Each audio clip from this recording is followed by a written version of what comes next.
নমস্কার, আপনারা দেখছেন ওঙ্কার বাংলা, সঙ্গে রয়েছে দেবাঞ্জলি। নজর রাখবো জেলার বিশেষ কিছু খবরের দিকে। মঙ্গলবার বনগাঁর জনসভা থেকে ফের এসআইআর নিয়ে সরব মমতা বন্দ্যোপাধ্যায়।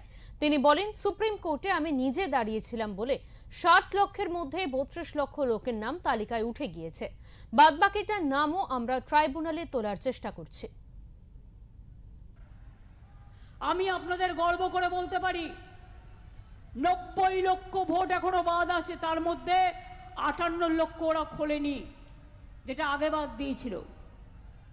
আমরা বারবার বলেছি রাস্তা থেকে সুপ্রিম কোর্ট। এখনো মনে রাখবেন ওই 60 লক্ষ যেটা লজিস্টিক্যাল ডিসক্রিপেন্সি করে বাদ দিয়েছিল, তার মধ্যে আমি কোর্টে কেস করেছিলাম বলে 32 লক্ষ লোকের নাম উঠেছে। বাদ বাকিটাও আমরা ট্রাইব্যুনালে যাব এবং তুলব যাদেরটা বাদ আছে। কত ভোট কেটেছিল বাগদায়, গাইঘাটায়, বনগাঁয়? হাজার হাজার ভোট কেটেছিল।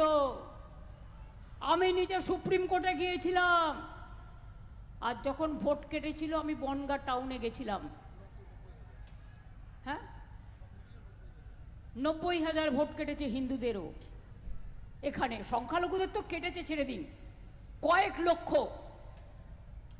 হিন্দুদেরও ভোট কেটেছে। ভোটের আগে বলবে হিন্দু মুসলমান, আর ভোট বাক্সে শুনুন, ঘরে যদি আগুন লাগে সব আগুনে বাড়ি পুড়ে যায়, দোকান পুড়ে যায়। আগুন তখন দেখে না ওটা হিন্দুর বাড়ি না মুসলমানের বাড়ি না তপশিলির বাড়ি না আদিবাসীর বাড়ি, তখন কিন্তু আগুন লেগে যায়।